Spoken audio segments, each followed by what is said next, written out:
But it's not coming up on the.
I wish I would have hindsight.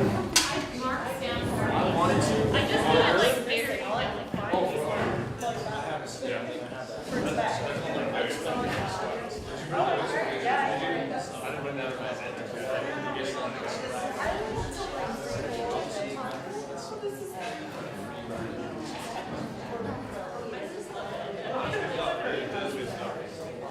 There's a lot of I wrote a lot of fire. I tried to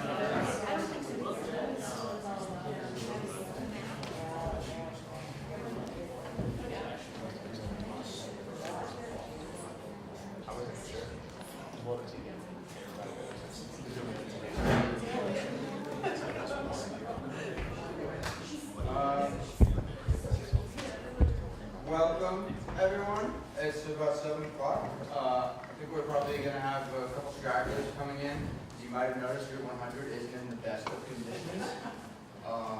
So maybe that traffic is affecting some people's arrival, which is entirely fine. Thank you all for coming. Our wonderful panel of experienced hikers here, as well as all of you. This is the 9th annual Green Mountain Club End-to-Enders panel. Last year we had about 60 people in the audience, and then Orca Media provided it for live stream with over 400 people watching it through YouTube. If you consider that going on for 9 years, then we've reached quite a bit of people with this opportunity, and that's really special. So thank you for participating in this, and I hope that you find it useful and productive.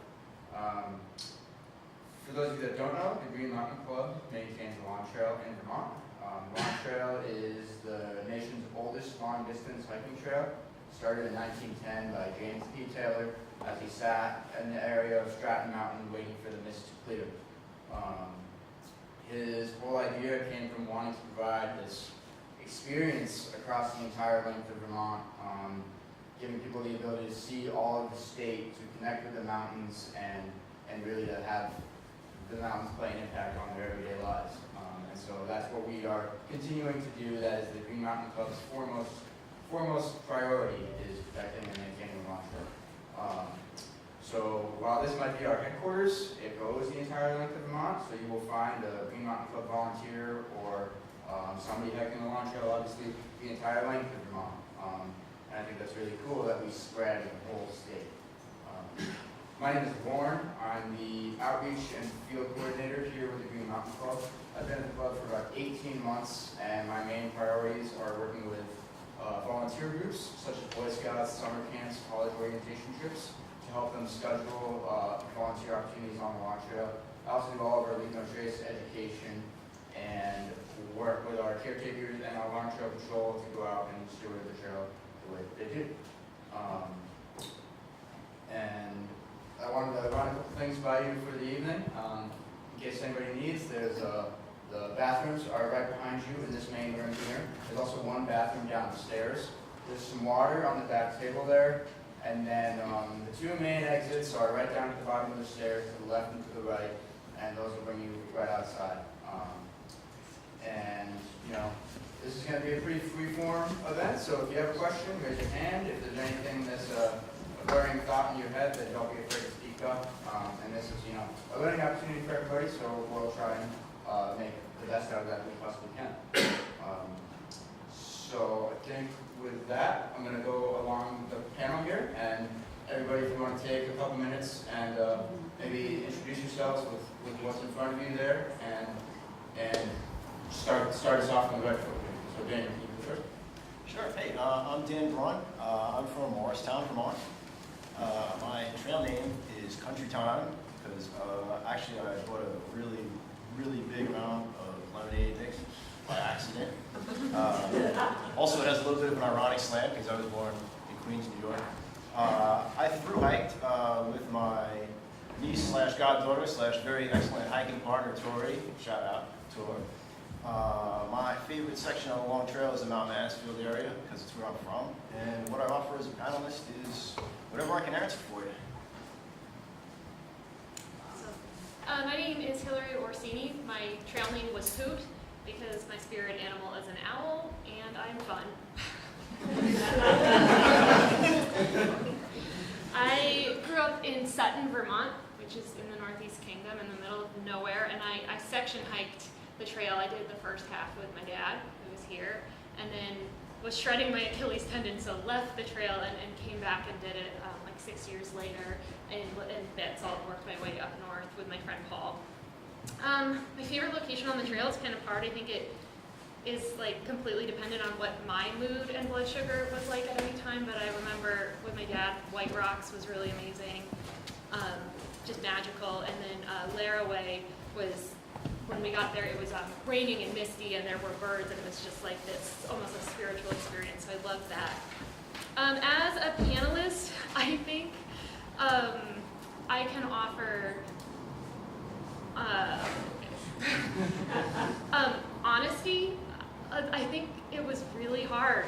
It was like one of the hardest things. It was the hardest thing that I've ever done, and I'm really proud of it. And I think that the hard parts are really funny. I'm also a comic, so I'm gonna tell you what actually happened. My name is Andrew Maxfield. I go by Stretch.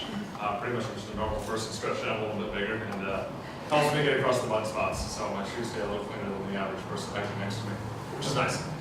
Hometown, I'm originally from the Burlington area. I live up in northern Vermont now, Highgate. So I actually, as I was hiking, I was pretty much telling everyone as I started down south, I was hiking home. This is pretty much the end of the trail. It's about 40 minutes from my house, so it's a long way to get there. I through hiked actually 2 different segments. So I started at the beginning of the summer, and due to my little pup dog who didn't make it the whole time, she got tired and with all the rain stopped, and then I picked it back up a few months later and finished it up. So I did like 3 days and then like another couple of weeks after that. So I did by myself, started my dog. I always had that ambition that she was going to do it with me. I just waited until she got a little too late in her life to make it. So there's a good point on that. If you want to try to bring a dog, make sure they're in good shape and not 10 to 15 pounds overweight. Now she's even more. So she's not listening. Favorite location, White Rocks was absolutely amazing. The White Pine Forest was absolutely phenomenal. It's something so unique compared to the the maple forest and hardwood forest up north where I'm from. That was amazing. Then also the ridge going from like Mount Abraham over to the single chair lift up on top of Mad River. You're just hiking almost a peak on the whole way. You look off either side and it's down for was it 6-7 miles at least. It was something about that day when I hit it. It was amazing. Getting on top of Mount Abraham, hitting Mount Ellen, the first 4,000 footer, really starting to hit those mountains. I don't know, it was a good day. I think it had a lot to do with that too. How your mood was, how the weather was, what you had for breakfast, or what you didn't have. Made it a lot. What I can offer is just experiencing someone that's lived in Vermont, wanted to do it my whole life, and finally had to get off my butt and do it. It took some ambition and time. I work full time. I think like most people, a lot of people do, and it takes time to do. And now, I have ambitions to do it with my whole family here, wife and 3 kids in the next couple of years. I'm sure you're going to get a lot more. I'm Alexis Peters. My trail name was Grizzly Squirrel, which is kind of a long story, but pretty much I had a dream my first night out that a squirrel was attacking me. I'm from the state of Connecticut originally, and I through hiked alone last summer. My favorite location on the trail is probably the section between the Lincoln Gap and the App Gap, because I grew up spending a lot of time in that area. That's kind of where, as a kid, like, oh wow, there's a trail that goes the whole length of the state. I'm going to do this someday. So when I finally made it there, it's like, I guess I'm doing it now. Still have a long way to go. And what I can offer as a panelist, I guess just my enthusiasm to share what my experience is like, because I know ever since like last August, I talk about it pretty regularly, and it'll be nice to talk to people who actually want to hear about it. Thank you. Hi, I'm Leanna. My trail name is All Good. It's pretty cool that I got a trail name. I was really nervous about getting a trail name. I don't know how many of you have a trail name and have hiked, but there's sometimes a moment of, am I going to get one? But I got mine from a legit AT thru hiker, so that was kind of cool, and his name was Sunny. So I felt like getting a name like All Good from someone named Sunny was a pretty neat moment.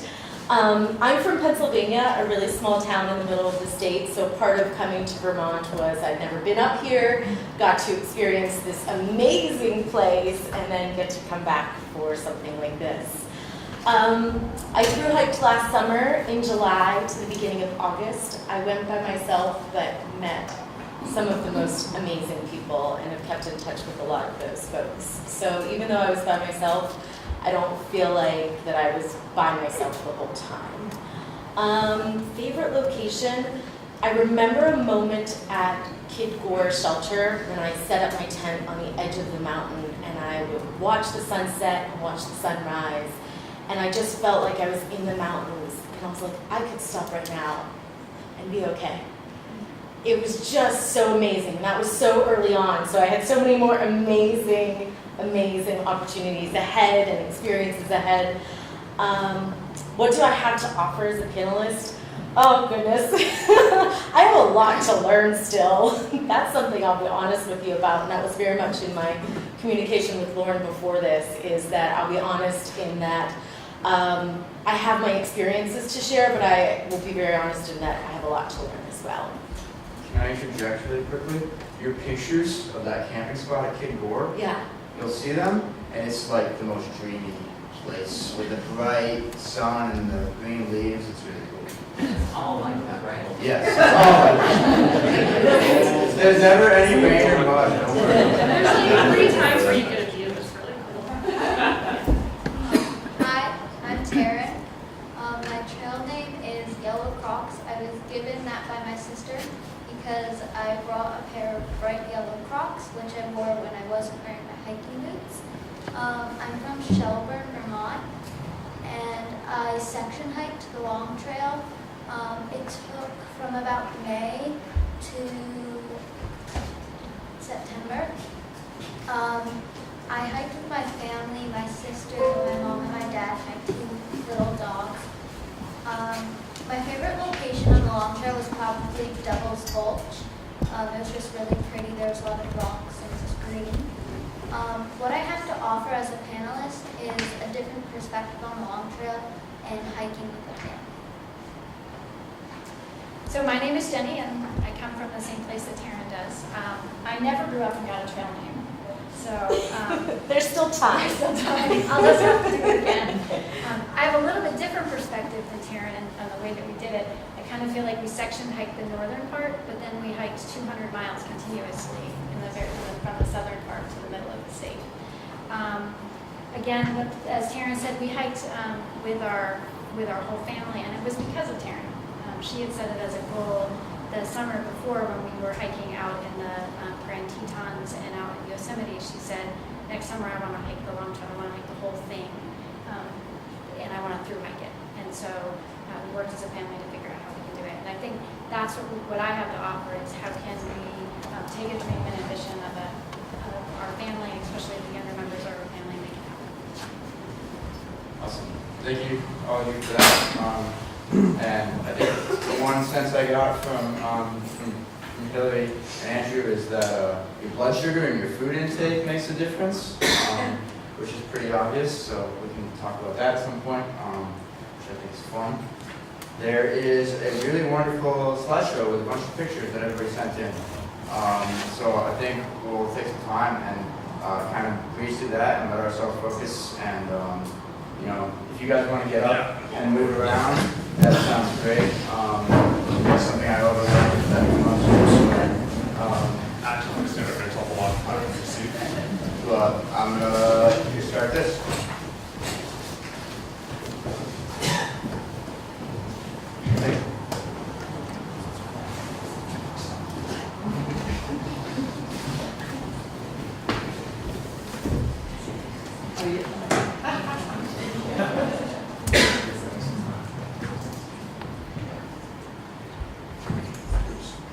Okay, patience.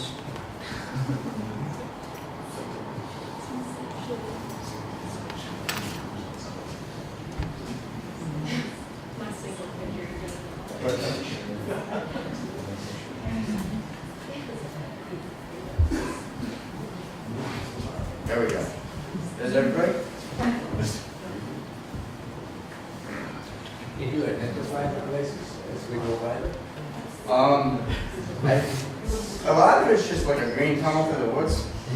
Kind of.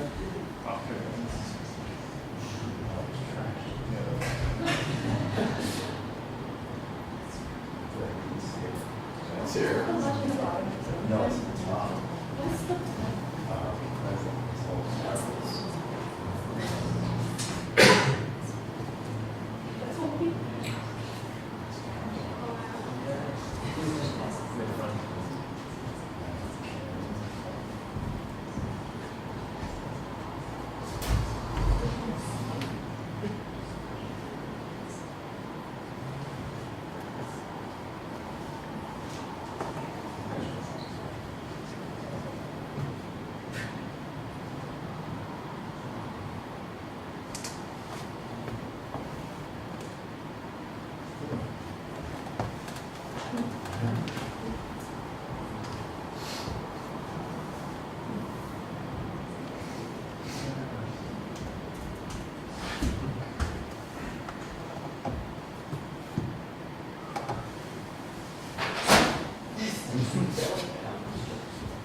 That's Cape Gore, right?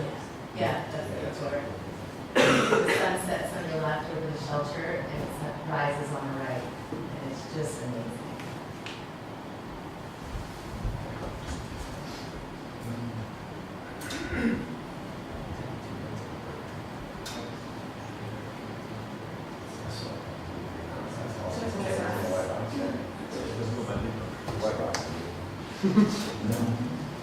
So I think that looks nice, but it doesn't fall out.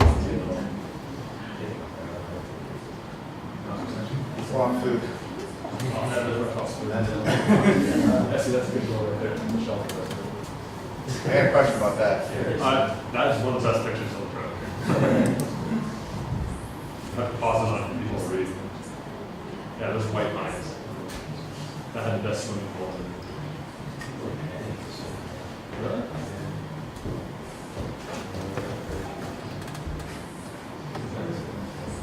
That's all I did. I brought my pictures to the second part because that was like not. That's all I was on. Really warm.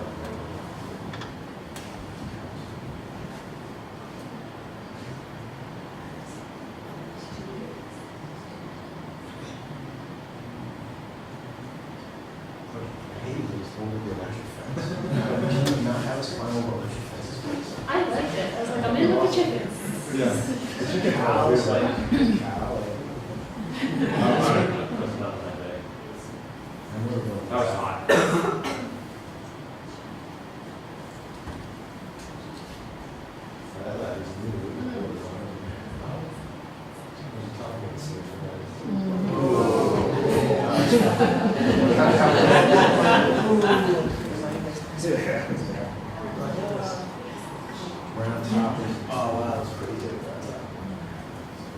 Hugging rocks, they keep you cool.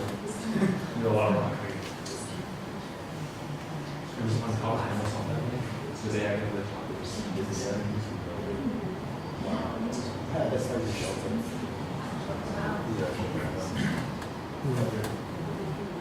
That's the Killing Two Stew, don't miss it.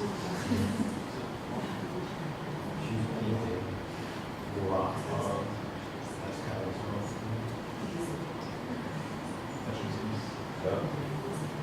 That's Daughters. That's my favorite.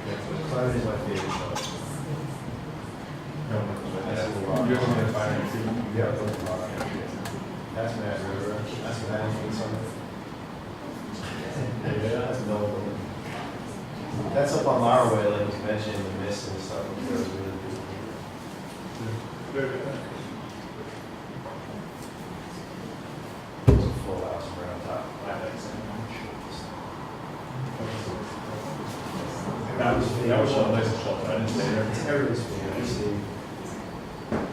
Kelly's wonderful. That squirrel took my drink packet and I had to chase him down. I'll tell you the story. So leave no trace answer to that as well.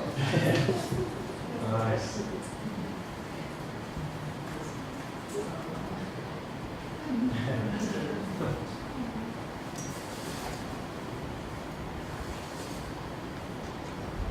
I see some yellow Crocs there. Yeah, I saw that.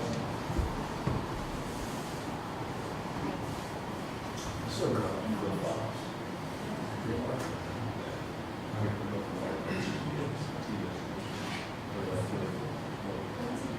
That is bathroom. That was both in the back. That was my answer. It was so long, it just kept it up. I'm the one that got Those are our travel companions. it. Hamsters. Oh, yeah.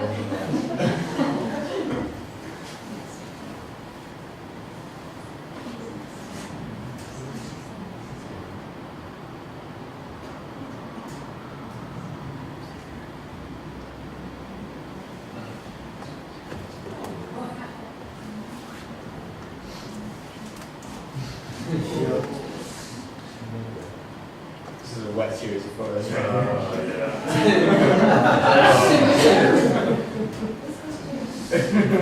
Yep.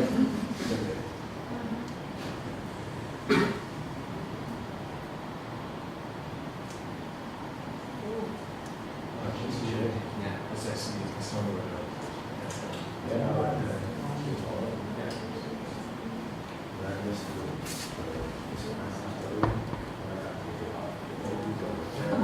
Photos are always Nice sound.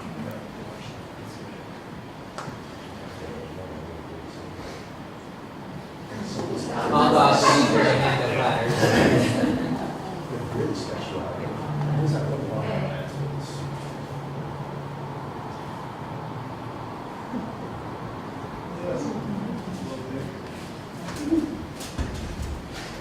Cool. Yeah.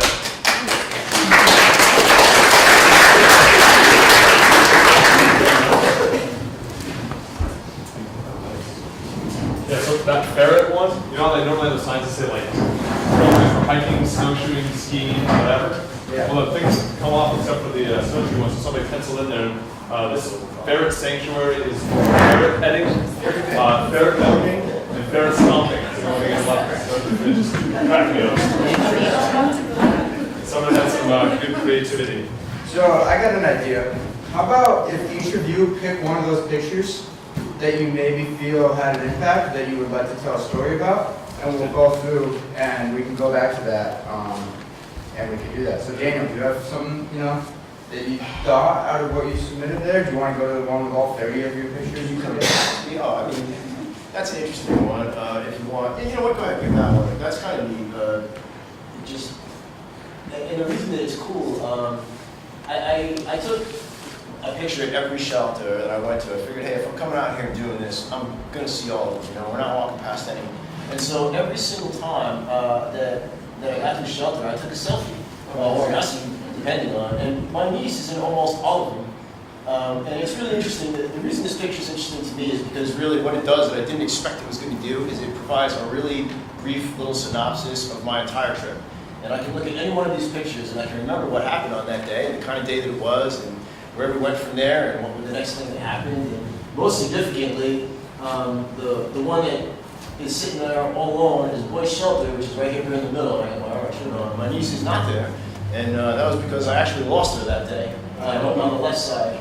And it was pretty exciting stuff. We ended up deviating it a little bit from our procedures. We got split up, and we didn't end up meeting up again until past that shelter, which was Skyline Lodge. And it was quite an exciting day, to say the least. But I did this picture a lot because it's if anybody asks, did you really do it? Well, that's the only picture I ever have to show anybody, and it's a really nice reminder of kind of the whole thing wrapped up in a neat little package. Awesome. Good? You have to go to the very first slide, which I Yeah. sent one picture. Yep. That's okay. we took more pictures. There I am. That's me and my friend Paul. That face is pretty much how I felt most of the time on the trail.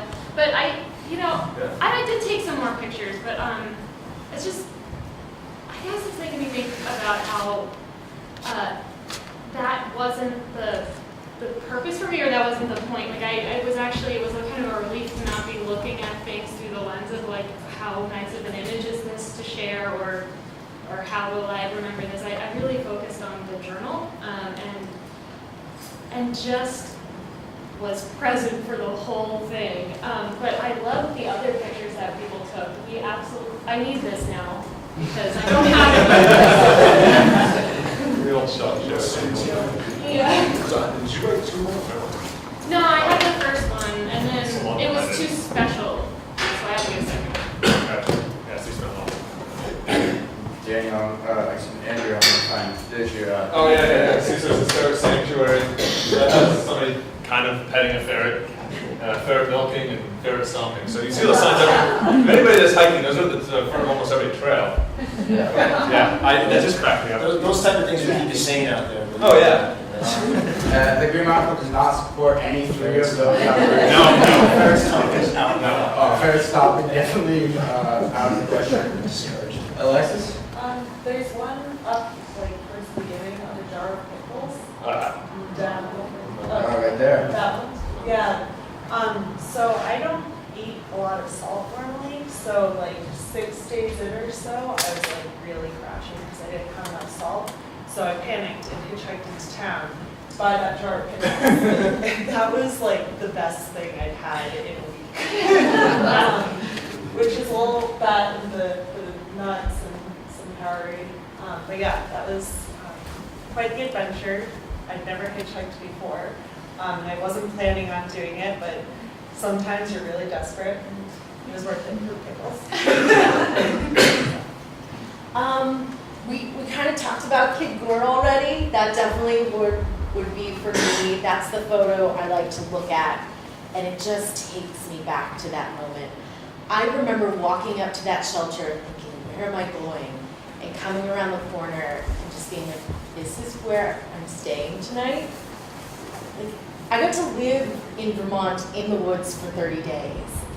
And that was just amazing.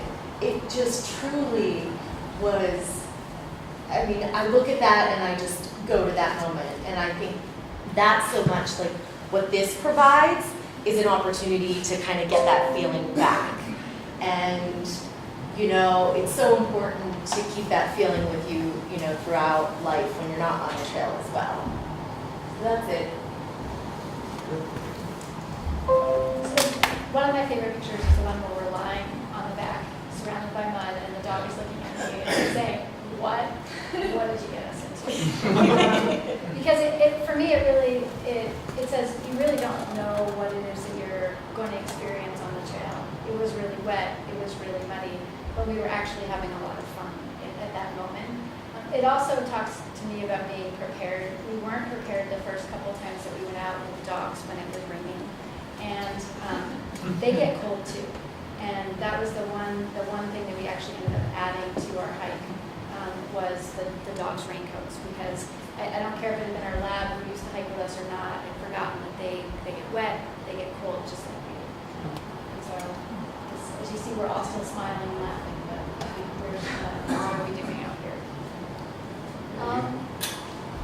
Picture that takes me back to the memory of the trail is the picture on top of Camel's Hump with you people that picture. And you just meet the most amazing people on the long trail. I mean, we were in the lodge with them, and I remember just playing spoons with them that night, and they were just amazing. And then we all left at different times, but we all met back up on top of Camel's Hump. We took a picture together, and then just Awesome. It's a whole group of people. I think it's one of the first ones. Oh, yeah. Either way, you get the point. That's a clear down. Yeah. Um, That's cool. Awesome. Yeah, I was wondering if you could, it's kind of a three-part question, if you could just roll down the line and kind of describe what your experience is as a hiker overall, like avid, I hike Pacific Coast Trail, AT, I've been everywhere, beginner, whatever. What your average mileage per day was, and if you did anything before you headed out, training-wise or to prepare.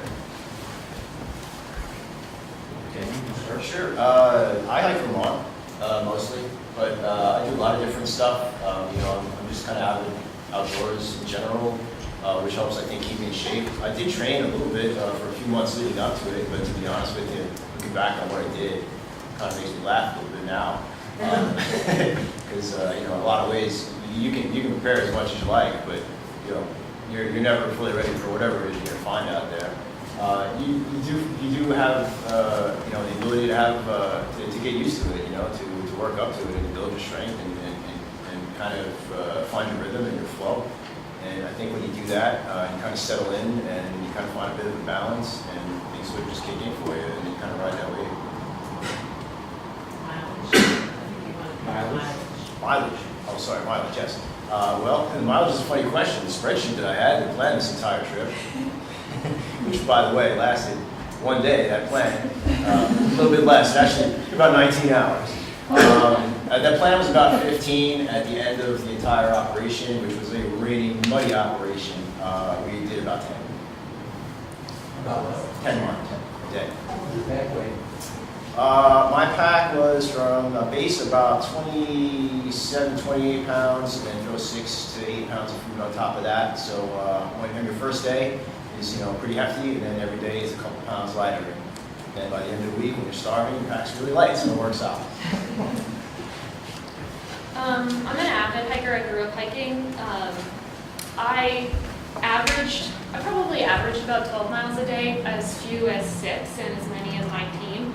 I think it's really important to listen to your body, and in terms of the training thing, you really gear up as you go. So making sure that you're taking time on those first days to not only let your muscles and your lungs kind of recharge, but also your joints and your tendons. And also, the other thing that I kind of caught on as I continued to do this is that there's training and then there's how much am I going to put on my back. So I got the pack down from 35 pounds to like 22, and that's huge, especially for me. It's like it's 15% of my body weight or something. It's a huge, Yeah, something so- that's small, that's a huge difference. So thinking about it that way too. Can we come back to that in terms of? Yeah. I grew up hiking, so I'd say I've hiked all over most of the world. I'm in the military, so I get to travel. I've been to pretty much a lot of countries, a lot of states. I've done a lot of hiking on weekends and week-long trips, so that's let me do a lot of different areas. This was by far the biggest endeavor I ever did. It took 18 days to divide the mileage by that. I had some really short days, 5-6 miles at the end when we wanted to go down to the J and hang out for the day, or up in the low 20s. And it all just, again, listen to your body. A lot of it has to go back to food. How well did you not eat today? How well did you eat the day prior? And I definitely felt it. Some days you get up, you take too many of some supplement energy, like little jelly beans, which I found are horrible on my body. I say, give me a boost to get me going, but boy, the next day I was done. So I did away with that stuff. It really made a difference for me on what I ate. Taking meal with electrolytes helped a lot. What was the other stuff? So it was mileage.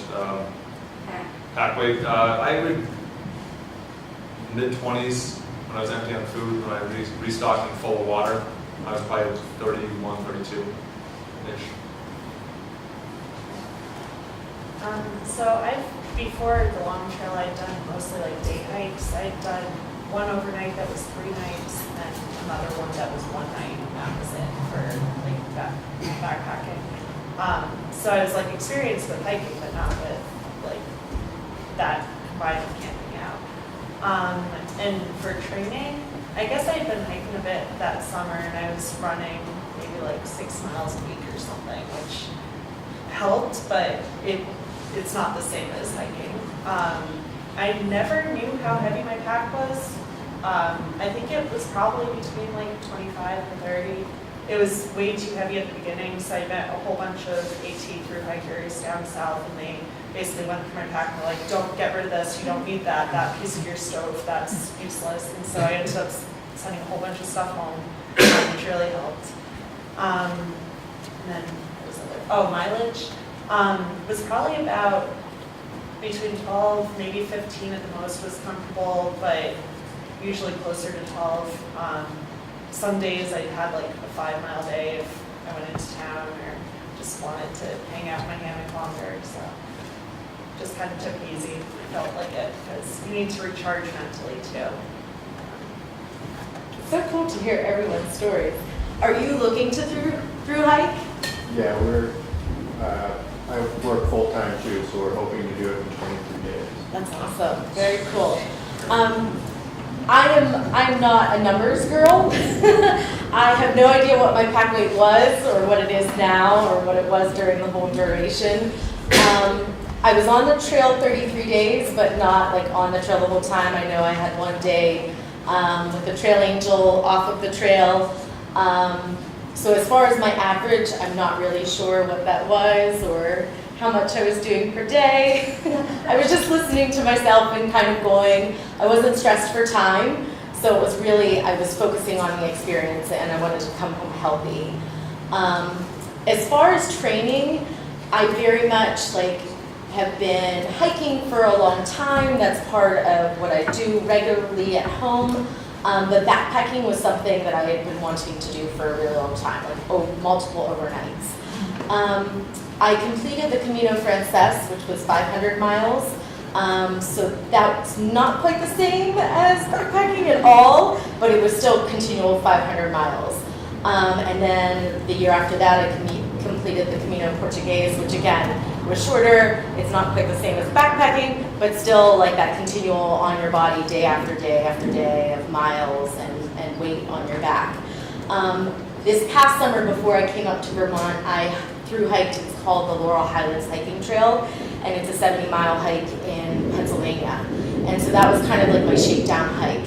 And at that point, I didn't even know I was coming and doing the long trail. I went and did that, and that was kind of my inspiration for what is this summer going to be. So I did that, and when I came home, I ordered the map for the long trail, and then I went to the beach with friends, and I came back, and then I came to the long trail.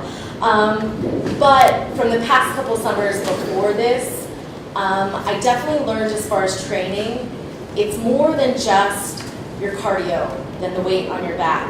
It's all those little muscles that are in your feet and legs. I continually, every single day throughout the winter, I have like a list of kind of exercises that I do just to work on all of those muscles. Because it's like those muscles that you forget, you know, your quads, your calves, those things, like we're used to running and working all of those, but all those little muscles, that's really important. Getting your arms ready for using your trekking poles day after day after day. So that would be my recommendation, is don't forget about all of those little muscles that help make all those big muscles work. So our average mileage in the north was about 10 miles, and down south we did about 15 miles a day.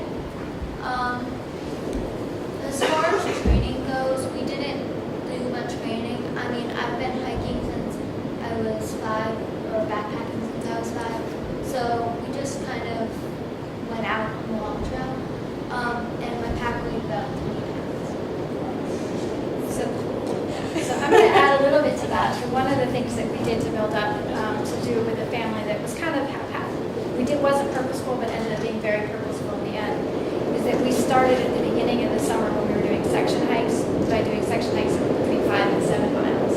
And then we built up to doing consistent days of 10 miles a day for our day hikes, and then overnights, as she was saying, in the north, 10 miles a day. And the north is definitely a lot more complicated and a lot more technical than the south was, and so we anticipated that's what we would hike in the south. When we flipped to the south, because we did our 200 miles, we thought we went a lot faster than we thought, because we were doing 15 miles a day with our longest day because of her wanting pizza at 17.5. Way to go. Our pack weight, we also, when we looked at our pack weights, we looked at the size of the person in our family. So Taryn is the smallest of us. She carried the smallest pack at about 20 pounds.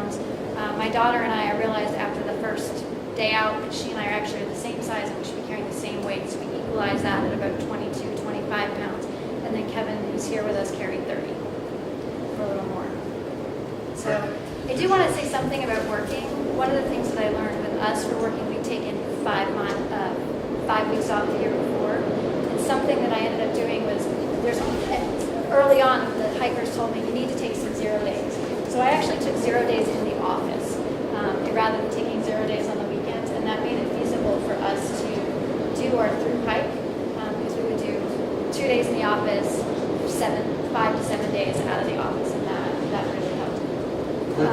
With the weather here, can you speak up? That's not good. Thanks. Also, if anybody left their windows open, it might be too late. I do want to be clear about kind of our hiking. We've been backpacking with our kids since they were 5, and that really helped. But most of what we've done up to that point was 1 or 2 days, not 5 or 7 days, 7 days out.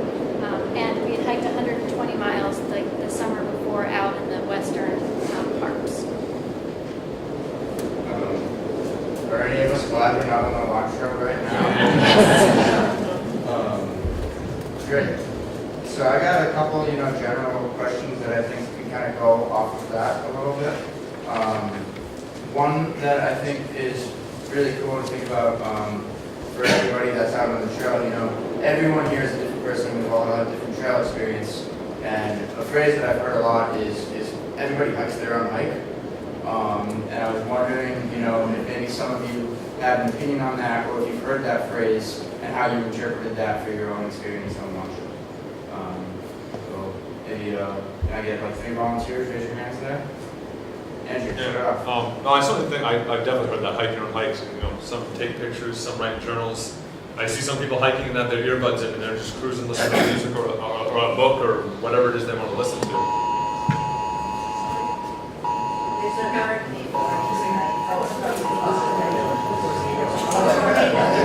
Oh, a tornado. It's just a tornado warning. Keep talking. This is Vermont timber. What we say. My son's actually on camping right now with Boy Scouts, so I'm sure he's having So no, I definitely agree with that hiking on hike. I've thought about that in the past. I am in kind of a stats and organized. I plan a plan and I try to stick to it or exceed it. I'm very goal oriented. Like I said, if I say I had a spreadsheet before I went out, I really did, and it was pretty darn detailed. I have the final version. There's 5 different versions of when it changed. I always make a goal, and that's what I wanted to do, and that's what motivated me. I was doing it on my own. I could hike it the way I wanted to hike it. And eventually I ran into a group of 4 other people I ended up hiking with that were from everywhere. And I kind of adopted theirs a little bit. We were a little more easygoing, just whatever, hike to wherever you hike and stop. If I look back on it, I've thought about this a lot over the last year since I've done it or so. And be like, I'd rather kind of do some other things, like just if I want to sleep in my hammock till noon and just relax and do that, put my phone away a little more. Not that I was on it, but taking pictures. I say that now, I'm like, that's what I'd love to go on and do. I'd probably get out there and do the same darn thing I did the last time because that's just who I am. But I appreciate the way every single person hikes it. You meet down south the first 100 miles, so many AT hikers that are doing it their way. They've already been on the trail for almost 1,700 miles at that point. They're kind of set in their ways. And I appreciate the way every single one have done that. And I learned a lot from them. I learned a lot from everyone I meet on the trail or did meet on the trail. Actually, a ton more right here. So it is. Everyone does it their way, and whatever makes you happy is the way it needs to be. Awesome. Thank you. Another question I kind of had was, as I said, the mountain club maintains a launch trail, and the 2 are inextricably connected. So, can somebody maybe explain a time that you interacted with a caretaker or a trail crew, or maybe a sun steward? You want to go down there? So a lot of some of our best experiences actually were with the Green Mountain Club, because when you walk with 2 kids and 2 dogs, people don't really take you that seriously. So the only trail magic we actually got was on the top of Mansfield, and the person at that summit and the other Green Mountain Club folks were really excited for us and really excited for us being out there. And I think that really made our journey. I also felt like they really respectfully got at those summits, guided people to where they should be and helped with the vegetation and stuff in a way that was respectful and responsible when there were a lot of people up there. Anybody else on that? I found that, yeah, we actually were fortunate enough to run into the entire crew of caretakers up on Camel's Hump. I think Isaac was the fellow that was up there, and what a cool bunch of people they were to meet. They were so welcoming. They were really glad to see us. They were supportive. They gave us food. They gave us drink. They wouldn't let us eat in the shelter. Other things like that, which was important because you can't have bears in the shelter and stuff like that. They were just dynamite. You can tell that the people that are out there doing this stuff are absolutely for real. They're doing it because they love it, and it's where they want to be and what they want to be doing.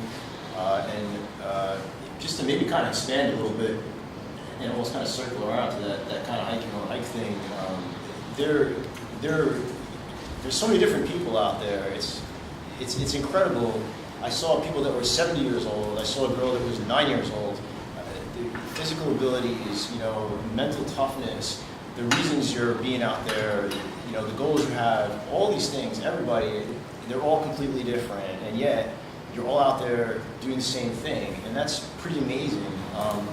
Andrew mentioned the AT, and it was kind of interesting to me because I was here at last year's meeting and I was talking to one of the panelists, and she said, there's a big difference between hiking the AT and the LT. And I kind of understood what she meant, but not really. And now I really do. And the difference is, the people that are out there on the AT, they're doing numbers. They're out there for volume purposes. They're doing 1,700 or whatever miles. They're 10 by 10s. I hike 10 miles before 10 o'clock in the morning. They're in their sleeping bags at 5 p.m. They're up at 5 a.m. Though you will be walking the same physical path through the wilderness, occupying the same space, you are not on the same trail.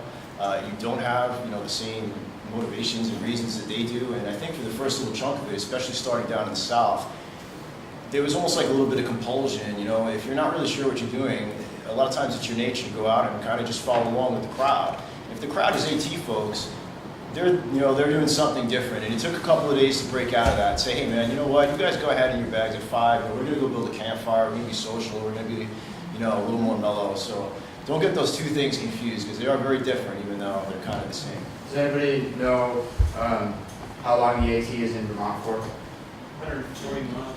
Yeah. So it's like 100, isn't it? It's about 140. Is it? Yep. And And so the AT starts at the, where the long trail starts at the Mass Vermont border is where the AT comes into Vermont from Massachusetts, and then they share the same treadway until Main Junction at Killington, where the AT then splits off to go east to Hanover, New Hampshire. The Green Mountain Club maintains the AT for its entirety here. Same as the long trail, it's a long distance footpath, but as Daniel said, the impetus to do that might be different than taking the 3 months off of full-time work to go hike the long trail and go ride that. So I think they both offer different things. Yeah. I was wondering how many of you started in the south versus the north, and if there's a benefit going on there together. I started in the south. The benefit is if you don't, well, obviously you don't know what you're doing. I mean, you kind of have to know a little something. But it's less physically challenging in the south. The peaks are not as high. The ground, the slopes, the trail is much more gradual. And for me, aside from, I didn't want to end in Massachusetts.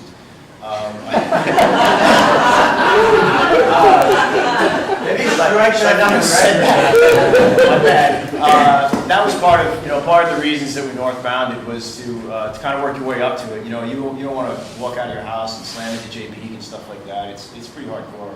So that gives you a little chance to kind of catch up to it. I think. Well, I would say I did northbound, so I started in Massachusetts and went to Canada. But I'm from Pennsylvania, so once I got up there, it was because I'm not a numbers person, I'm not really a planning person, and everything usually always works out, but getting home from up there was more difficult. So I would consider, and I have considered if I go to do it again, starting in the north and coming south for that reason, because once you come south, you have a lot more options for getting places. Yeah, another thing that we did south to north.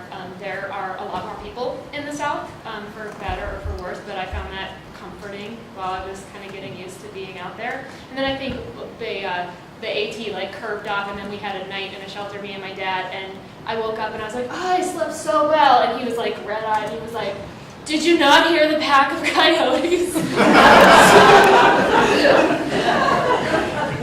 But like, if you're just getting used to being in the woods, I think that that's another kind of benefit is being with those AT folks and just getting in the groove.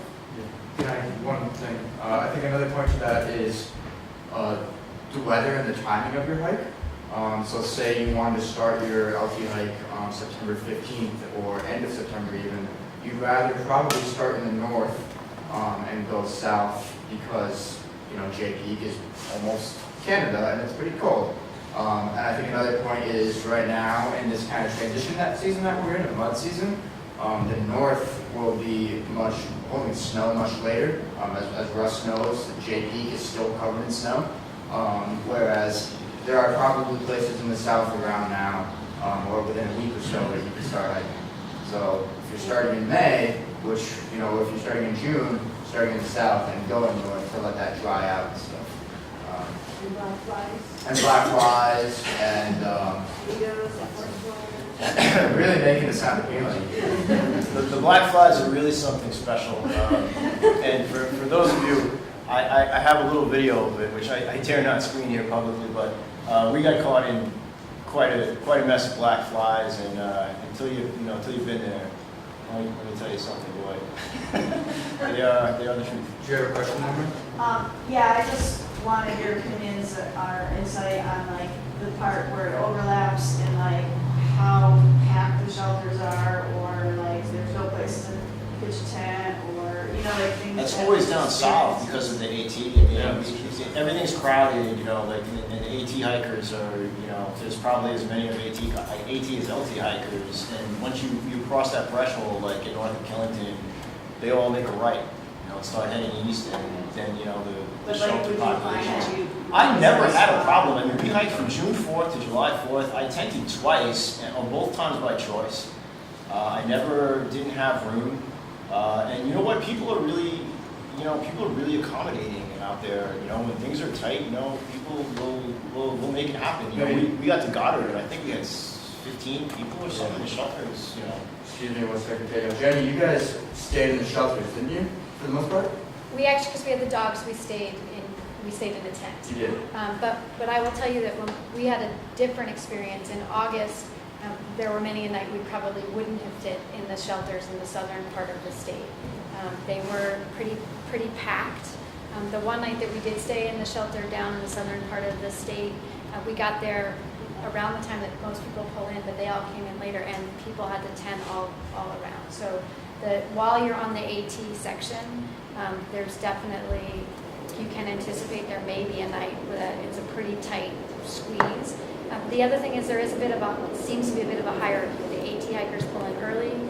They have an expectation that LT hikers and day hikers will likely have a tent and will be sleeping not in the shelter. All that, you can also, depends on when you start in the year too. I started later, so there are bubbles that pretty much all come by. When I got back on it mid-September, if they weren't already by most of Vermont, for the most part, they weren't making it up to Maine. So it is definitely a lot quieter that time of year. But also, you can also find bubbles of them, and if you end up getting packed with a whole bunch of them, try to either hang back or go faster, because they do. AT hikers tend to travel in what they call bubbles, where there's a whole bunch of them at once. This is what I saw. Another thing to be mindful of is that when the college students come back, they'll do a lot of like get to know you orientations out there, and you might be minding your own business, and then all of a sudden it's like the locusts. They're not supposed to hike in like groups larger than 7, but there's like 25 undergraduates who are just making friends for the first time. You have to be. It was bad. Make an announcement regarding that. Green Mountain Club works to prevent groups of larger than 10 on overnight trips on the Long Trail. So we're gonna have a conversation later on some digging. Oh, I'm so excited. Great. She has lots of picture video of it, so. Yeah. Another point is we try to share that shelters are a first come, first served facility. So always having a backup of some sort is smart. Because on a night like this, if you're planning on staying in a shelter and you can't, you're gonna have a pretty horrible night. And there's no guarantee that shelter will be full or empty. Yeah, you know, you might want to consider that when you're planning too. If you don't have a tent, if you absolutely have to find shelter wherever it is you're going to end up for the night, cut your mileage down, get there earlier. It's like you said, it's first comes, first served. If you show up at 5 o'clock, 6 o'clock, you know, you're going to be out there stuck. You know, that's part of the way, you know, to approach it. I can't make a big day today, so we're going to do a short one and make sure you get a spot. I have a question for you, Jenny. Did you guys share one tent, or did you have multiple tents, or? We did. We shared one tent, all four of us. We had purchased it a few years ago. It was one of the things that we didn't do is replace all of our gear for this. And so we kept that. It packed in at 6 pounds, which isn't too bad for a 4-person, 2-dog tent. Which, by the way, please don't ever put your tent in a shelter. Hold on one second. Back there? I have a question about the crowdedness and then being a family. I can backpack and I want to take my 13-year-old with me. We've done it before on overnights, just him and I on different hammocks. But I think about us doing the long trail together.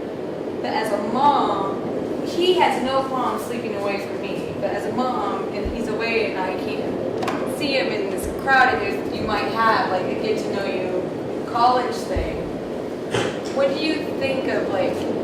I've never run into problems myself, but then there's like the mama bear, but then there's also, you gotta give your kids space. So I don't know, I always go back and forth, do we tent? And I haven't been in a tent for years, or do we hammock together? Like what would you see as your experiences, and what would you see as a... So we've had some funky experiences out backpacking, not just on the long trail, but out backpacking. And I would say that even with that, I often by myself take a group of girls out, and we will sometimes split into multiple spaces. And I feel pretty comfortable on the long trail more than anything else. The majority of, we once had our pack stolen. It wasn't on the long trail. It's where there are a lot more day hikers. On the long trail, I felt a lot more safe. And so I would feel comfortable with 2 hammocks with myself and one of my daughters. I would stay in shouting distance. Yeah. That would be my, you hike with your kids. I hammock hike with my son. And I stay in shouting distance. Yeah, we don't move too far away from each other. Have you found like on a long trail that you can set up 2 hammocks close to each other? Yeah, pretty close. Yeah, we've never really done it to where you're not usually going off the same creek on one end. Yeah. One other thing I'd say is, you know, we're all in this room together here, and we're all interested in learning about hiking the long trail. It seems like a pretty good community of people, and that's largely what you find out there. There might be a few, not even bad eggs, but just a few eggs that, you know. The people were definitely our highlight on the trip. Like we had a bad experience, like I said, when I took a group of girls out and our packs were stolen. And the girls were a little bit nervous one of the first nights, and they were so excited by the people and how well they were generally treated. They either didn't say much to us or they treated them so well. So I would be totally comfortable. Yes, sir. Speaking of it's great to be on the way. Every night I can stand about a group of 8 people, they all look like customers, like in any minute. Here for life, they got this nice and started moving whatever, the nicest people on the planet. Can you speak up? Can you speak up to this? But when you see them at first, it's very scary because these people are, you know, they've been hiking for a month or more, and they're pretty haggard. They seem like they're really sweet people. Yeah. So, did everybody ever hear that? Yeah, so when we hiked, were we at the top of, like, you know, Mount Tom, and these guys came in, and he's like, they looked like pirates, like, we were like, and one guy took off his shoes, and his foot was like bloody and gnarled, and we were like, oh my gosh, like, this is kind of alarming. And then they started making food, and they were like, do you guys want some of this? Do you want to play cards? Like, they were just such nice really sweet people. So like when you've been hiking the AT maybe for 2,000 miles, like you're a little rough, but it's just like there's this trail magic and this community out there. I also think like there's something really neat about the fact that you're hiking often from shelter to shelter. So there's like journals in each shelter. So you might be kind of following behind somebody who's writing notes for, 6 days or 10 days, and then you catch up to them and you've been reading about their journey the whole time. Or because there's that communal space at the end of the night, you're leapfrogging or you're starting to make friends and these people, maybe you start out slow in the morning and then they pass you and then you catch up for lunch. It becomes like this moving caravan kind of community. Yeah, communication is very cool. It's almost like social media, but written down in notebooks. And there is actually like a messaging system the trail has. If somebody's hiking faster than you and you want to talk to somebody ahead of you, you can tell them something, let you know. And I actually managed to send a couple messages like that. I asked somebody who was moving a lot quicker than me, like, hey, when you flat my knees, tell her to stop and wait for me. For your guys' knowledge, the log books in the shelters all get brought back to the club here and get put into our archives. That's right, yeah. We have long trail shelters going back, decades. So it might seem like you're writing that for yourself, which you are, but it's also really cool because it's creating this never-ending history of people on long trail. For the through hikers, how big was the backpack that you used? In size-wise, like About this big, Yeah, like liter-wise. 48 is mine. I have a 60. 60 liters or? Yeah, 60 liter bag. Okay. Yeah. I don't know. She doesn't do numbers. Mine's 50. Mine was 53. And you can have a 100-liter pack, but Yeah. at the end of the day, you got to be able to carry it. And you also go, the reason I went actually by the 65, sorry, I have a 50 to 65. But you just find to go bigger and you can cinch it down and make it smaller. So I do sometimes when I need more gear, I'd rather have enough room rather than having to not have enough room. So you can always cinch it down and take the top off or whatever. Having kid-size packs was really important for Yeah. kids. Yeah, oh yeah, the right size packs. The right size packs. Get them fitted, whatever it is, because they make small, medium, large, depending on your size, your frame, your torso and stuff. If you have the wrong size bag, it's not going to hit the right spots. It's going to be miserable. Or it could be. You really shouldn't even feel the weight. If you have the right size pack and you're mounted, your weight goes right on your hips. Yep. Nothing pulling up here at all. This is just to keep it from flopping around. And when you get that, I'll tell you, it's really cool. When you get it right, you get 40 or some pounds of weight extra on you. You don't really feel it. It's when that's dialed up, you can you can go 5 times further than if it's pulling you back or it's it's all how you set it up. You'll be surprised. For you? What did you find you found to be useless? Yeah, I was thinking of that question, like, is there something that you all, if you could just say really quickly what you dropped on your first, 3 days or something? Metal candle lantern. That seems like an obvious It one. was little. It's special. No special. Small, Yeah, right? Only functional, right? I brought a small solar panel thinking because all my stuff is rechargeable. So I'm like, hey, I'll recharge my stereo pen, my headlamp, everything else. There's not enough sun and you're moving too much when you're in the woods. So, I had a glass bottle of Cholula, so I had to transfer it to plastic, and that made it much more carryable. So just like the containers that I was carrying things in wasn't the right ones. I don't know. I feel like I used pretty much everything that was in my bag. There was lots of stuff I got rid of along the way. I started with a lot of just in case.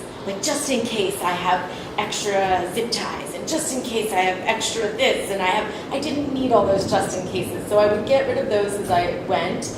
But really, everything that was in there, I did use. And by the end, I was able to be down to just that stuff, which I think was good. And even when I packed up my pack this week, I was like, yeah, this is everything. I used everything in here, except for a few first aid items, which I'm happy I didn't use. And even that was very minimal.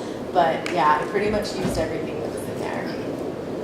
I would definitely not pack too many clothes. I definitely overpacked my clothes at the beginning, so I enjoyed clothes. There were a couple of things that I switched in and out. We had the small Sawyer microfilter. Does not filter fast enough. So we swapped that out for our bigger filter that we had before. Had brought flip-flops because it's really nice to get out of your shoes at night. Ended up swapping those over for Crocs because you can't wear socks and flip-flops, and in August it is cold on the top of Killington. So definitely swap those things out. Didn't use our first aid kit, but would definitely still bring it because we have needed it on other hikes. And even to wear the socks with Crocs, I found, because I'm not wearing Crocs. I went through a whole like camp shoe of, I wasn't using a camp shoe, that I would just take my inserts out of my shoes at the beginning, and then I got flip-flops, and then I got Crocs. But the other nice thing about wearing socks was that like, I found at night the bugs would eat, like when I was sitting around, like the mosquitoes would get my feet, which is like the one place you don't want mosquitoes getting. So having socks on in the Crocs was for me really helpful because I wanted to protect my feet. Another nice thing about camp shoes is, our campsites are impacted and they're used a lot. And a camp shoe has much less of a ground surface impact than like a big heavy blood-soaked boot. So your actual impact on the surface of a campsite is less if you're wearing lighter footwear. And that's just like a really basic trace principle is carrying a pair of camp shoes to switch into at a shelter. There's two other things that I would say too.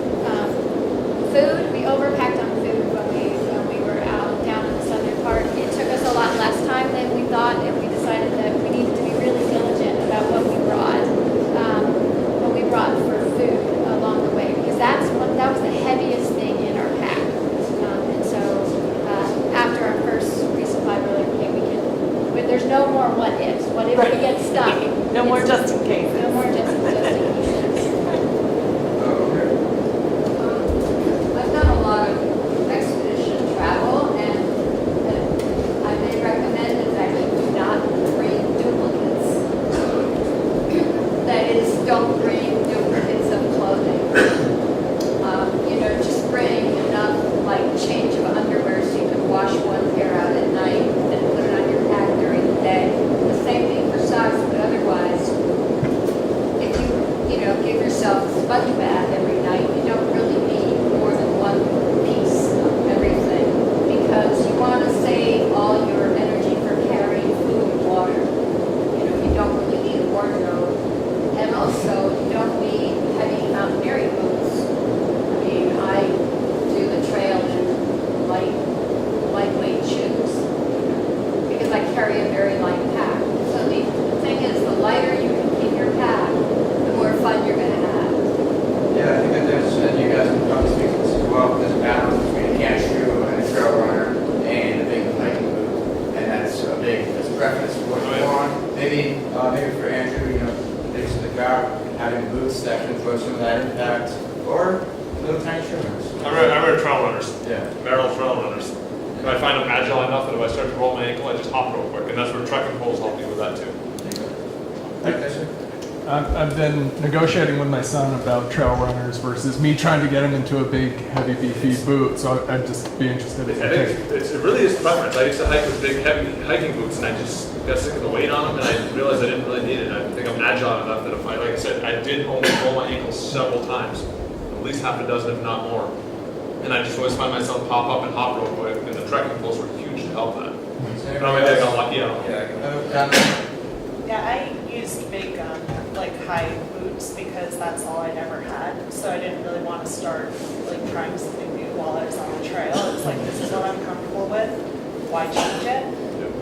So I just stuck with those. I got a new pair, but not a new pair of something else. Yeah, I think it's a lot of preference.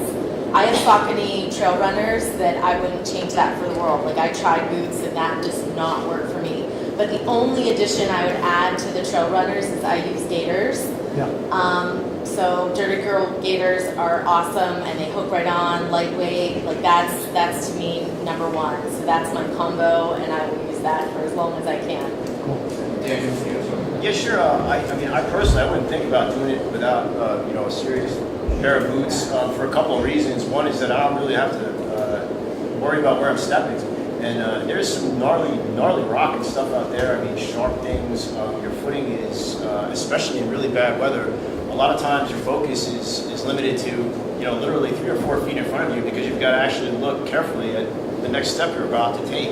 I don't know how I could have done it in the lousy weather without, boots that I didn't have to worry about where I was going to come down on. I mean, they're, waterproof to a point. I mean, if you're standing out in a rainstorm, eventually you'll soak through, it doesn't matter. But between the support that I got, I never worried about rolling, anything. It was just, foot down and take the next step. So without that, I would have been in trouble. Yeah. You all talk about food and some of the favorites, some of the things that you left away, let's say. You never want to see again. Hey, you never want to see again. And how many days worth of food would you carry? I packed 4.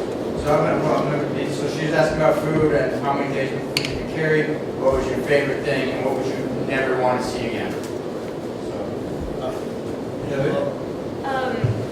When we started, I think we were planning for a camping trip, not a hiking trip, maybe, me and my dad. And so we went through the first 4 days, and then my mom showed up with Ziploc bags for a resupply of frozen lasagna. And they went into Dad's bag, and I just have never seen him look more despondent in my life. It was just boom, boom. So as I went, by the end of it, I was just eating dried meals, and some of those dried backpacker meals, I don't know if it was just because I was so hungry, but I was like, I would eat this at home. This is the best thing I've ever eaten. Yeah, things taste surprisingly good when you're out there. Yeah, dry food, Starbucks, Via, dry mix, like a Lara bar, and then I treated myself with a Snickers bar every single day, which I'll recommend. Yes, I was going to say that. Bring a little bit of snacks like Snickers at the end, or whatever is your favorite thing, something good to get. I did the same thing. I had dehydrated food that I dehydrated myself prior to going. It's really, really light. You just got to boil some water and throw it in there, and you can dehydrate pretty much anything. So whatever your favorite meal is, I had spaghetti and meat sauce, or ramen noodles with a bunch of vegetables thrown in. You can dehydrate it and rehydrate it again. It's tasty. And once you get a hydrated stomach, it really doesn't matter if it is actually as good as at home. It still tastes good. Just to counter that a little bit as well, I was actually surprised, and we all had, I don't know how many meals out of foil packets and dried things, dehydrated things. I was kind of amazed that people that were out there that really knew what they were doing, they were eating fresh food.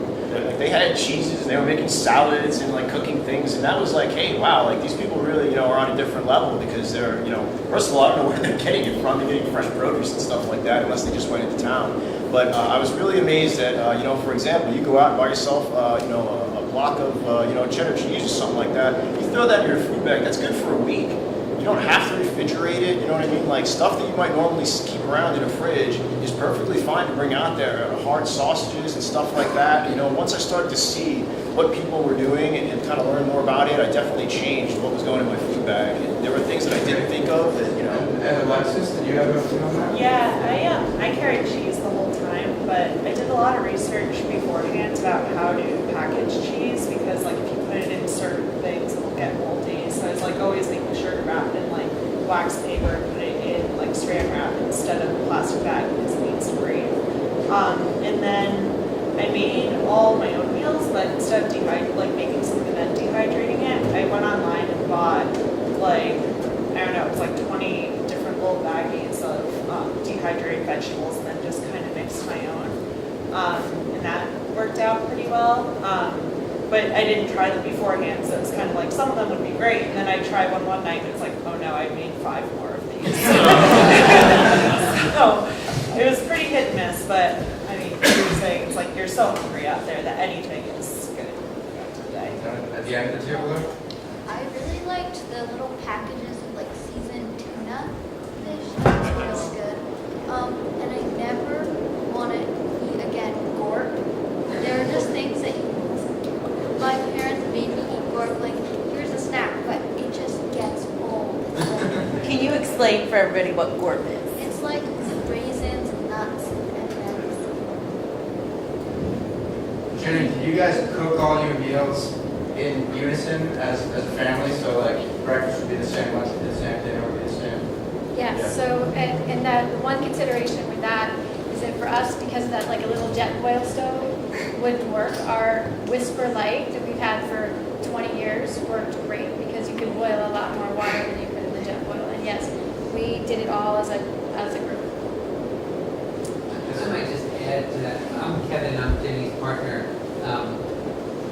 logistics for 4 people traveling together, as I hear some of these stories, 4 people traveling together with 2 dogs, is a little different sometimes. You know, so the distance that Andrew can make in a day is determined by who's alone, where I want to go today. When you've got 2 people working together, well, you're kind of communicating with 2 people, and we saw this a lot on the trail. When you have 4 people or 2 kids, and you're thinking about meals, and you're thinking about shelter, and you're thinking about movement along the trail together, there's a little bit more to keep in mind. So it's just something to think about. And every day someone will have a meltdown. As far as food, could I say something real quick? I will let you know that you can through hike stoveless. So if you have any questions about that, I can talk to you about that afterwards or whatever. But I didn't have a stove and didn't through hike with one. So you can do that. We've been getting some questions in through our very technologically advanced live chat. So I'm going to pose some of them and just direct them at one of you guys, and if you can answer that, so that people watching at home can also get some information. Hillary, may I ask you how much water you should go through a day in July, or how much you should have?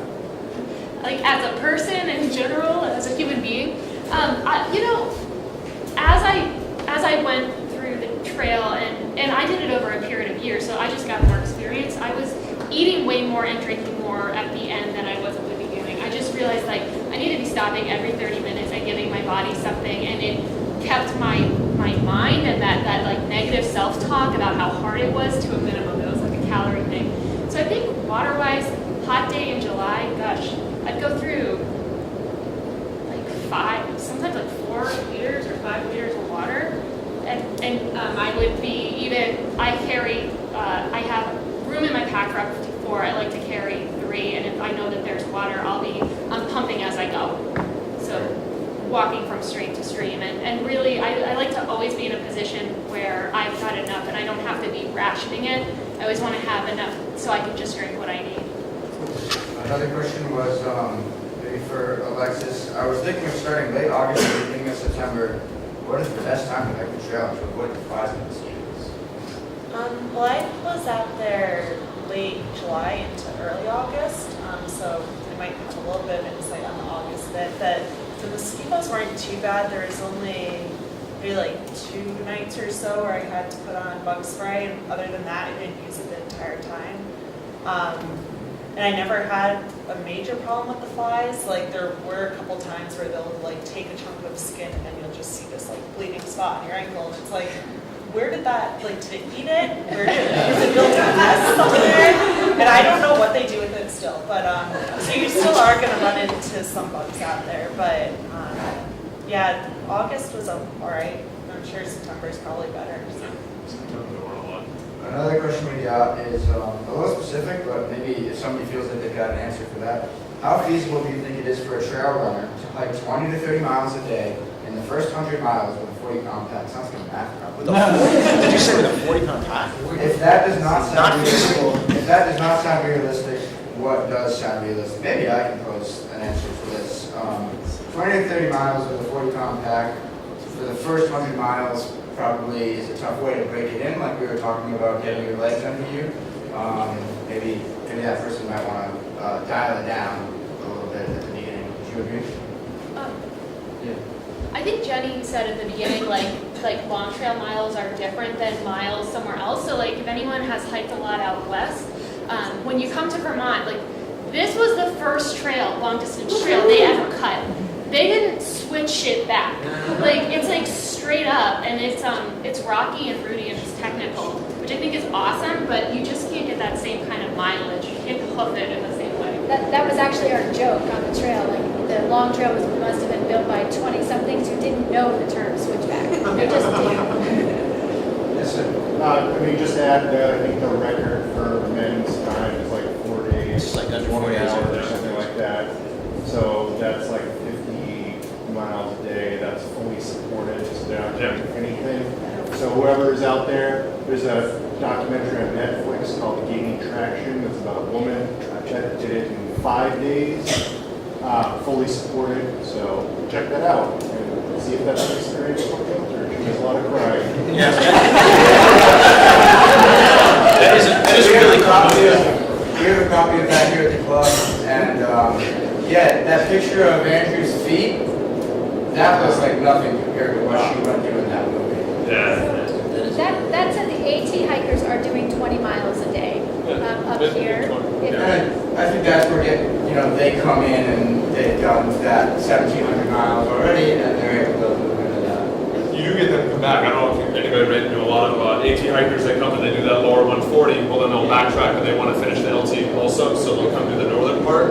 And they get on there, and I remember hearing a lot of them that I ran into say that northern part is the hardest part, harder than any part of the whole AT.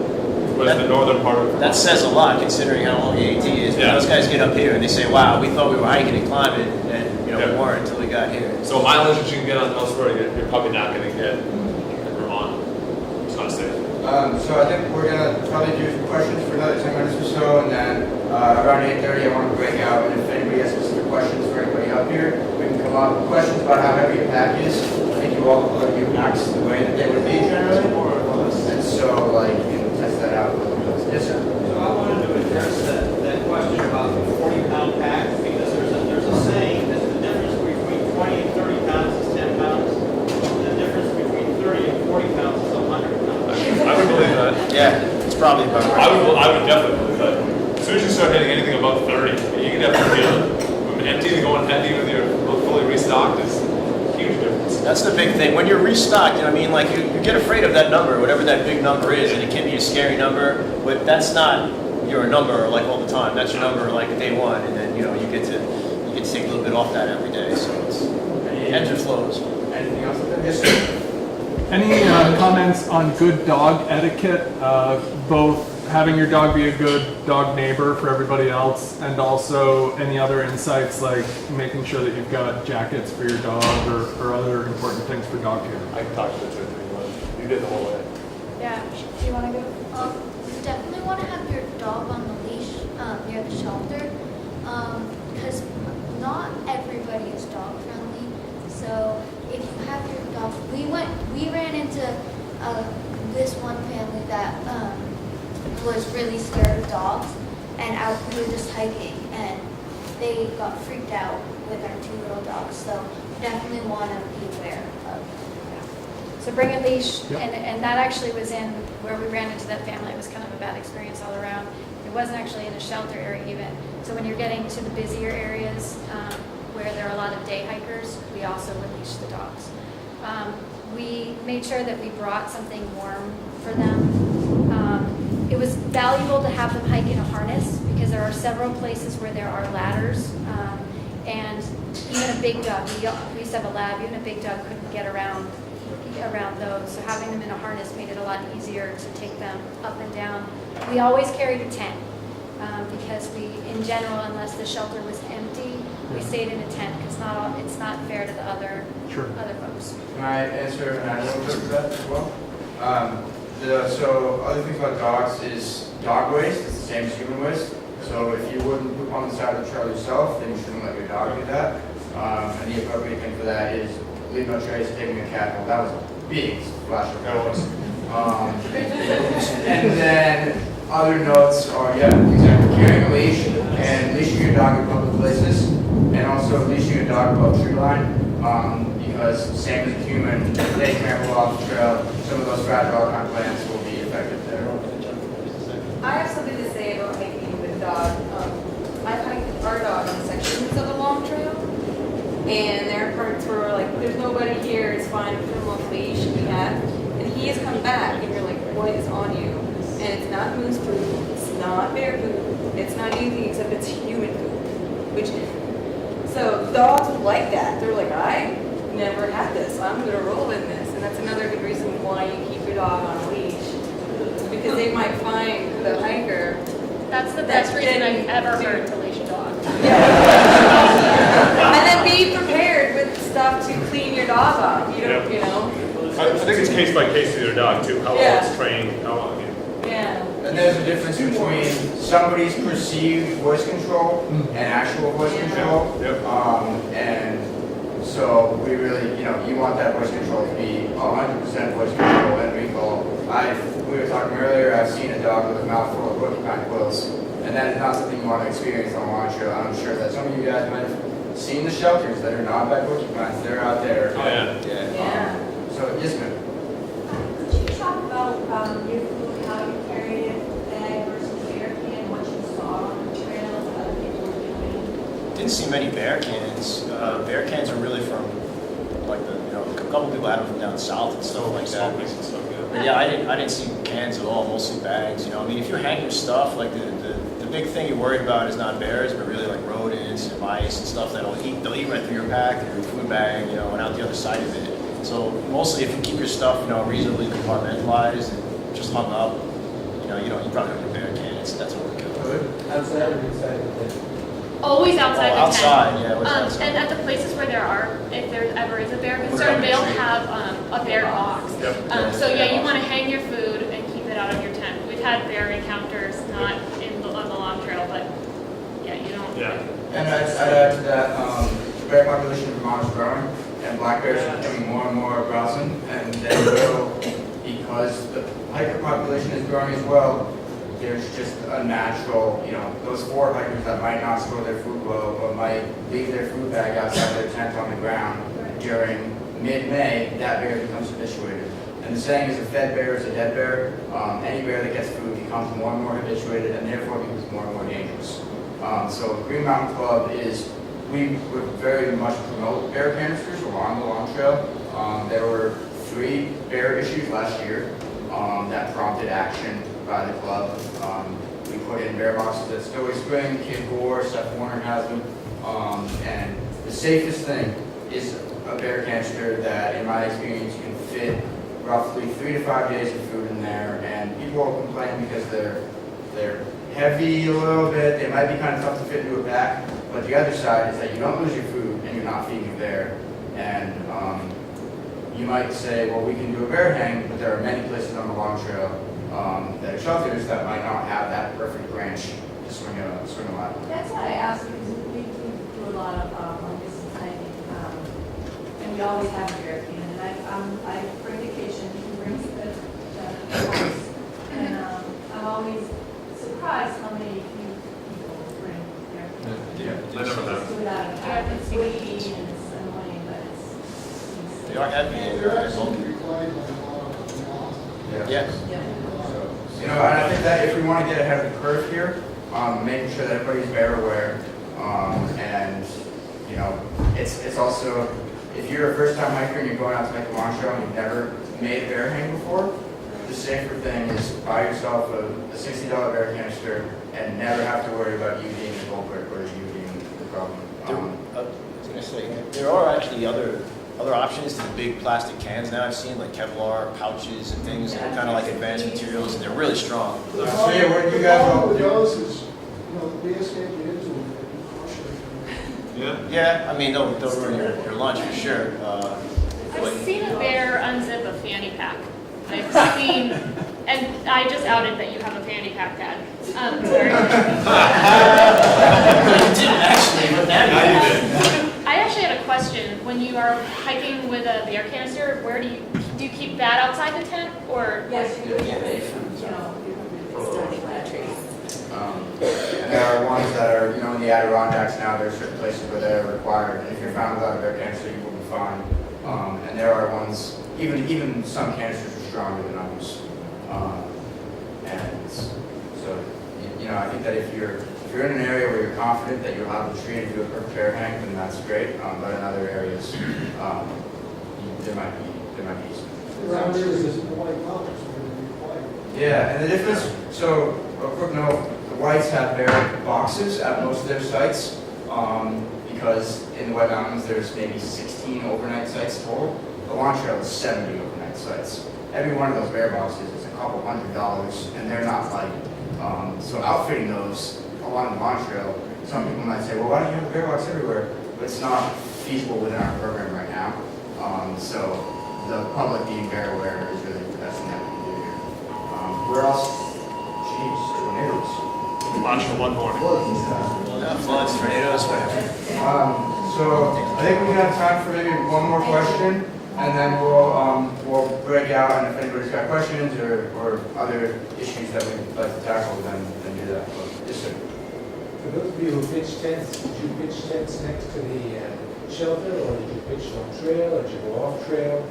You're not supposed to pitch it on the trail. That's a no-no. But I mean, I only tented twice, and both times by choice. One time was because I thought the shelter was kind of smelly, and the other time was because this girl really annoyed me. There's always room, you know what I mean? Like, and it helps to kind of be within the cluster. You know, if you're feeling antisocial, then you know, go away from the shelter. But almost everybody that tented that I saw tenting, you know, kind of just expanded the area that was already there instead of you know too far away. Down there anywhere? I tented the majority of the time. There were only a few times I stayed in the shelter. And really the important thing is knowing the leave no trace principles. You know, you're not going to tent ever on the trail. I mean, you hear about that in the case of an emergency, that that's the only option, but that's not really what you're going to do. So I would familiarize yourself with the leave no trace principles. You know that you should be X amount of feet, Lauren, from the trail. 200. Okay, there we Plus go. water. Yeah, from water. All of those things are really important, and like dispersed camping is really important. There are tent pads at places as well, but tenting's great. I loved all of my experiences tenting along the trail. Yeah. Might I just add to that, because we tented almost the entire time. Yeah.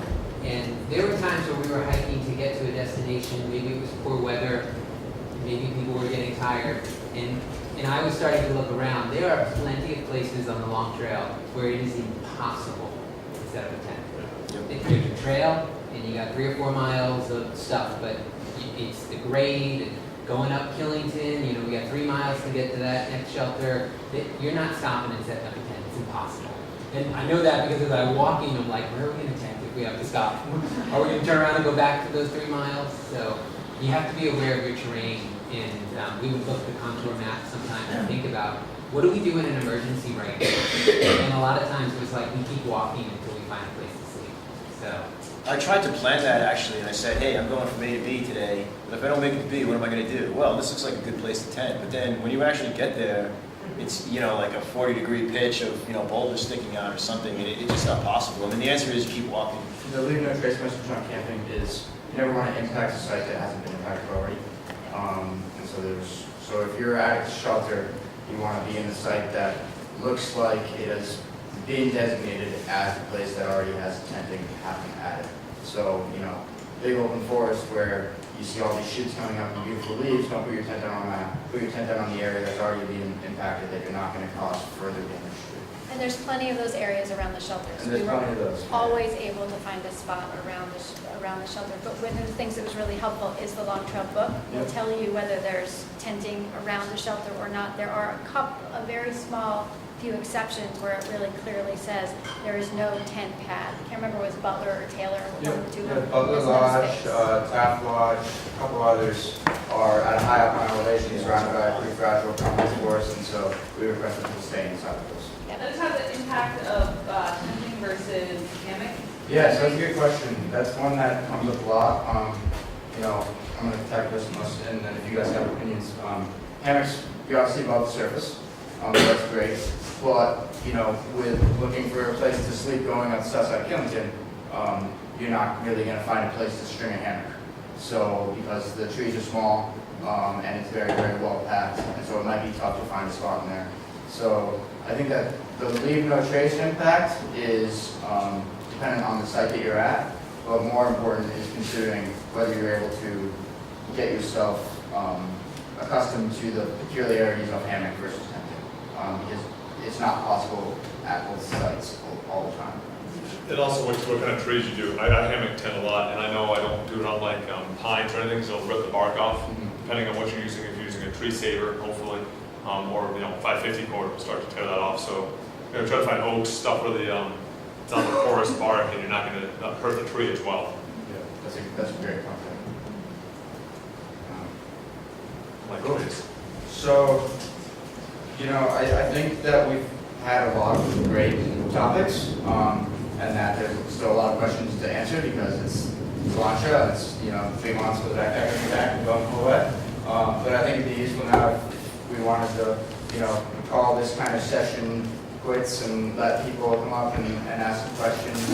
I can get some launch trail guys at back and show you guys a guidebook, a map, all the individual maps, the end-to-enders guide, the resources that the Green Mountain Club has available to help with hiking. Another good point is that we maintain a list of all of you, when you completed the launch trail, you check whether you were a mentor. Is that correct? Yeah, I remember that. Yeah, so we maintain a list of end-to-end hikers who are willing to be mentors for future end-to-enders. And so if you're interested in that, then you can send an email to gmc@greenmountaincup.org, and we tell us a little bit about what you'd like to learn, and we can find a person that you can connect with to learn some of the things that you might want to go hiking. Lastly, I really wanted to thank all of you guys for being willing to come in here and share all your knowledge and expertise. I think it's really wonderful. All the bandanas right there, underneath your name tags, you can keep those bandanas. It takes 270 miles for a patch. Yeah. So thank you, everybody, and